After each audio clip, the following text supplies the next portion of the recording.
Kingdom greetings. How are you, people of God? I hope you are doing well wherever you are watching me from. Today, I'm going to share with you the word I believe the Holy Spirit has put upon my heart. I'm going to talk about praying in the Spirit. Praying in the Spirit. I'm going to measure my teachings on spiritual warfare. I'm sure to those who are following us on our YouTube platform, you understand very well that every Saturday at 1 p.m. cut, we are having online healing and deliverance services. It will be a live broadcast. So I invite all those who want to be prayed for, all those who are looking for healings and deliverance. You need to attend this service. So the Holy Spirit has been pushing me.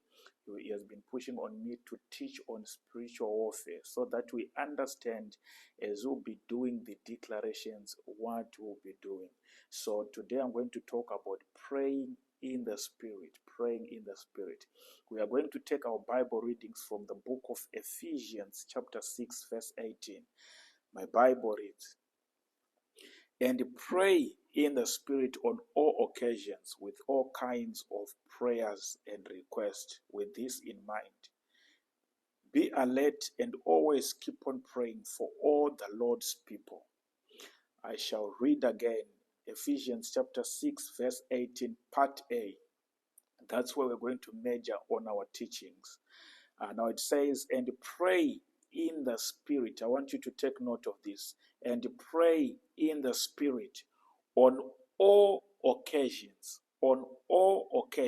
with all kinds of prayers and requests." This is Apostle Paul. So Apostle Paul is telling the church of Ephesus that whenever you pray, whatever kind of prayer that you make, you need to make sure that you are praying in the Spirit. Why Apostle Paul was encouraging the church of Ephesus to pray in the Spirit? Now, if you look at the book of Ephesians, we understand that it is Apostle Paul who wrote this book. It is believed that he wrote this epistle as he was in the prison.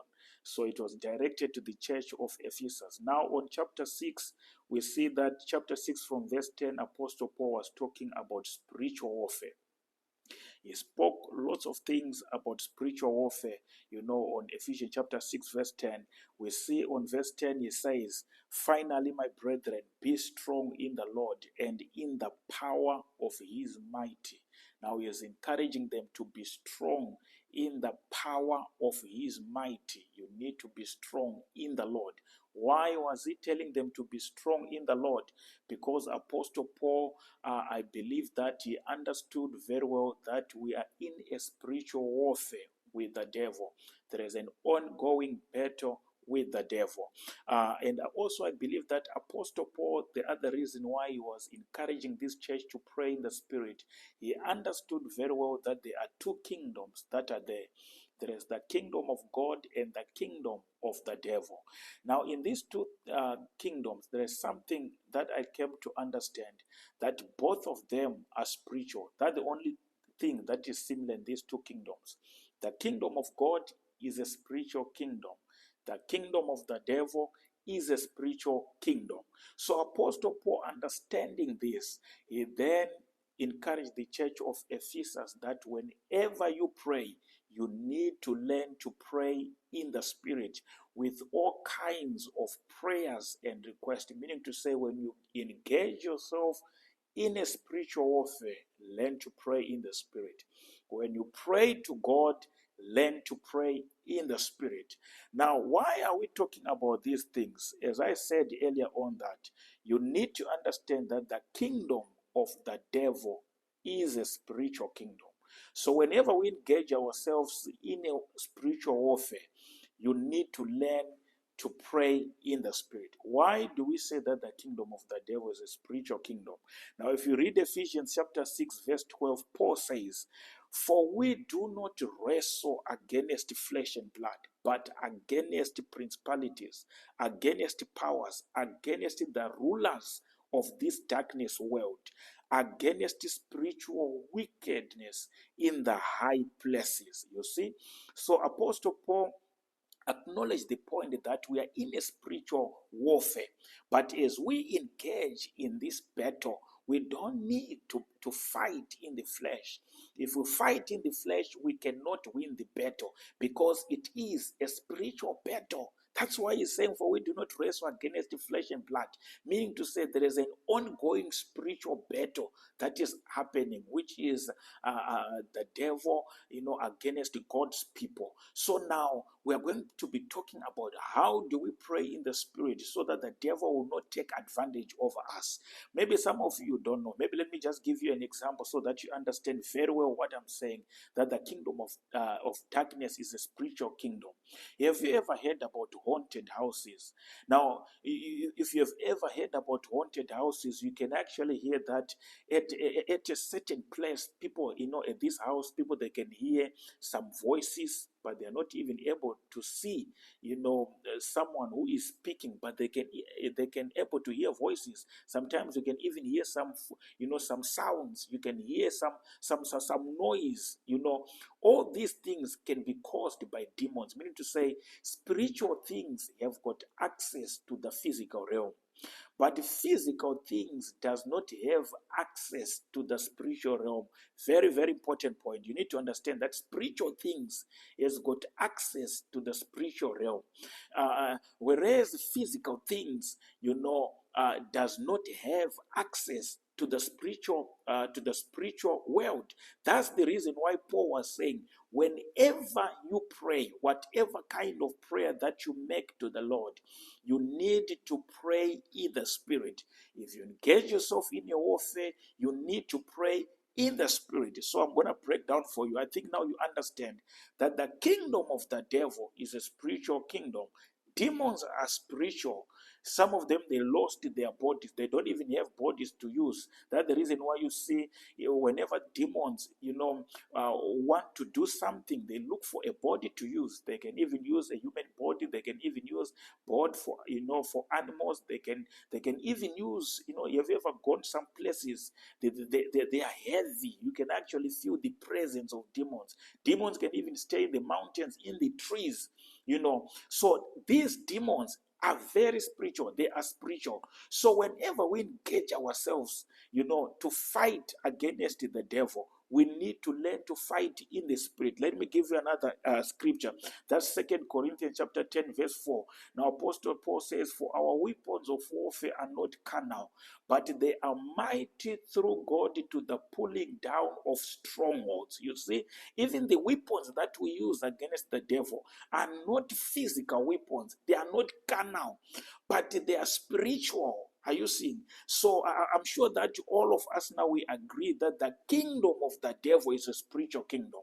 So what it means is whenever we engage ourselves in a warfare prayer, we need to learn to pray in the spirit. I'm sure that this point is clear. Same applies with the kingdom of God. If you want to hear God speaking to you, you need to learn to pray in the spirit, because you need to understand that the kingdom of God is a spiritual kingdom. You remember what happened in the book of John chapter 4 verse 21 to 24. That woman, the Bible says, the woman came to Jesus, and then when she came to that Samaritan woman, the Bible says, and then Jesus Christ prophesied to her. Now, when she perceived that is a prophet, she then said, our forefathers used to worship in this mountain, but you Jews, you say that the right place of worship is Jerusalem.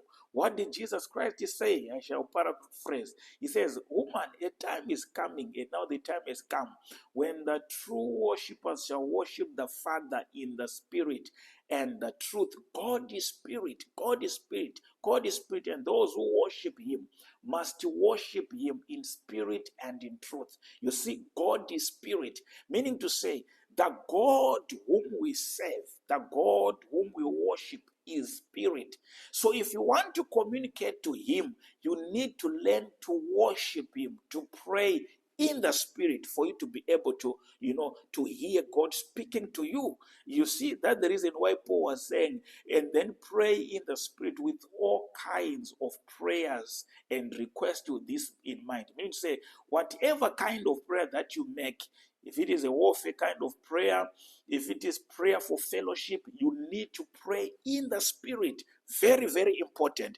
And also another point. Now, if you go to the book of Revelation, chapter 1, verse 10, the Bible says, now this is John the Revelator says, I was in the spirit on the Lord's day when I heard the voice of the Lord like a thunder. You see, I believe that what made him to be able to hear the voice of the Lord, it is because he was in the spirit. He was in the spirit. That's why he heard the voice of the Lord speaking to him. If you go to the book of 1 Corinthians chapter 15, verse 50, the Bible says flesh and blood cannot inherit the kingdom of God, meaning to say the kingdom of God is a spiritual kingdom. That's the reason why you see, even when Jesus Christ came, Jews could not accept him, could not accept his messianic. Why?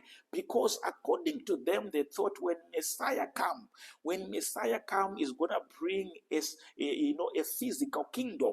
But when Jesus Christ came, he came with a spiritual kingdom. Its purpose was to destroy all the works of the devil. So now it's very clear to us that the kingdom of God is a spiritual kingdom, and the kingdom of the devil is a spiritual kingdom. That's why Paul was saying, and then pray in the spirit with all kinds of prayers and supplications with this in mind. You see, and then the other thing that we need to understand, now we are clear that there are two kingdoms. These kingdoms are spiritual. Even the way God created us, we need to understand that as a human being, you are a spiritual being. Man is a spirit. Us as human beings, you need to understand that we are spiritual. Man is a spirit who has a soul, who lives in a body. Is very, very important. So when you understand that as a human being, you are a spirit, it then helps you to operate better in the spiritual realm. Mind you, have said, the kingdom of God is a spiritual kingdom. The kingdom of the devil is a spiritual kingdom. Even the way God created us, we need to understand that we are spiritual because man is a spirit. Now, if you read the book of Genesis chapter 1, verse 26, God says, let us make man in our own image, in our likeness. I believe that the image and likeness there refers to the spirit man. We look like God in the spirit. We were created with the image of God. That the spiritual part of man, as we say, man is a spirit who is a soul who lives in a body. It's very, very important for you to understand this, because the moment you understand this, it will become very easy for you to operate in the spiritual realm. If we all agree that man is a spirit, then it means it's very easy for you to operate in the spiritual realm. Even as I'm going to teach you on how to pray in the spirit, it then becomes very easy for you to understand. Maybe let me just give you an example, very good example, so that you understand very well that man is a spirit. Now, have you ever had a dream before? I'm sure that each and every one of us, we had a privilege of dreaming. Now, in your dream, have you ever dreamt of a place, and then eventually you visited that place, and then it comes to your senses to say, whatever that is happening here, whatever I'm seeing here, I think I saw it somewhere. Do you know that you actually visited to that place? Do you know that whenever you are sleeping, right, your body, yes, it's true, it's just as same as dead. But do you know that your spirit man during that time is not sleeping, is awake, is very active? When you understand these principles, you then begin to understand that it will be easier for you, for the devil not to take advantage of you when you are sleeping. I understand that most of people, you always have these bad dreams, you always have these nightmares. It's because some of us, we don't really understand that man is a spirit. So what I'm trying to explain to you is, have you ever noted that most of the time when you are sleeping, you hear people, sometimes they can have nightmares. Have you ever asked your question, why these nightmares they happen? I used to ask these questions. Why is it people, they always have nightmares? I came to understand that, the moment that you are sleeping, your body is same as dead. But your spirit man, as we are saying that man is a spirit, your spirit man is not sleeping, is awake. Now, when your spirit man is awake, guess what happens? Your spirit man becomes vulnerable to the spiritual world. Now, in the spiritual world, there are two kingdoms that operate there. I remember my father in the Lord, he has got a book that he wrote under the inspiration of the Holy Spirit. It's called Understanding Your Angel. Now, in that book, he explained very well about, the spiritual world. He literally said that the spiritual world is bigger than the physical world. So now you need to understand that the moment yourself you're sleeping, your body is same as dead, but your spirit man is very awake. Now what happens is, as your spirit man is awake, he then become vulnerable to the spiritual world. Now in the spiritual world, there are only two kingdoms that operate there. Mind you, I've said that the kingdom of God is a spiritual kingdom, and the kingdom of the devil is a spiritual kingdom. So what happens is, your spirit now then becomes vulnerable to the spiritual kingdom. So what happens is, if your spirit man is not strong, when he becomes vulnerable to the spiritual kingdom, he then gets attacked, by demons, because we've said that the kingdom of the devil is a spiritual kingdom. In that kingdom of the devil, there are demons that are there. These demons are spiritual. So when your spirit man now becomes vulnerable, in the spiritual realm, as you are sleeping, it then, get attacked by these demons. That's when you start to see someone having these nightmares. You're having bad dreams. You're wondering why the devil is always attacking in your dreams. Whenever you see the devil attacking you in your dream, you need to check your spiritual life. Check your spiritual life. You need to check your spiritual life. Am I feeding my spirit man? You remember what our Lord Jesus Christ says in the book of Matthew 4 verse 4. He says, "Many shall not live by bread alone, but by every word that comes out from the mouth of God." So the word of God feeds the spirit man. When I eat more of the word of God, when I pray, praying, eating the word, praying, fasting, eating the word of God is going to benefit the spirit man. Remember, man is a spirit. So it's going to benefit the spirit man. Is it going to benefit the spirit man? I'm going to become more spiritual. When you become more spiritual, it will be then very easy for you to be able to hear God speaking to you. Why am I saying that? You need to understand that's my thinking. I believe that even this spirit man that you're talking about, he has got spiritual organs.